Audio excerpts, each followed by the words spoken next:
The life story of the great man must end on the same note as the life story of the least important of men. Full stop.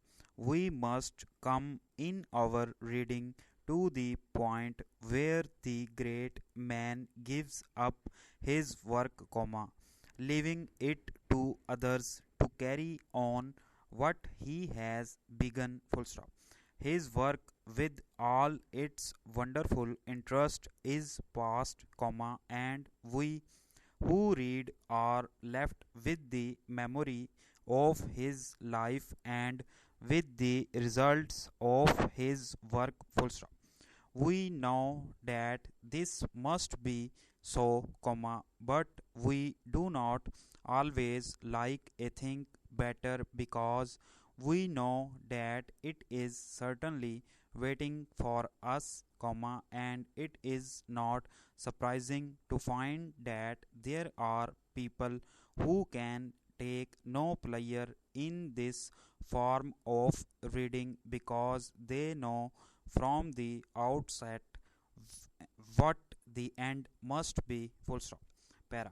It is, however, no more profitable to run away, to turn our face from facts in reading than it is in life itself, and it is better to take the wider view and to read for the pleasure and the profit to be found in the consideration of the whole life, with its many difficulties and its many successes. Full stop. In this way, we can find both comfort and help for ourselves, whose lives may seem without set purpose, to have little value. Full stop. We discover perhaps that some person whose name has been to us like a great white light, far away, beyond our touch, dash, that person met in his early days with many of the same difficulties which we are facing now, that he, that like us, had no special advantages, no clearly marked course to follow, like us he had to make his own way, step by step, learning as he went. Full stop.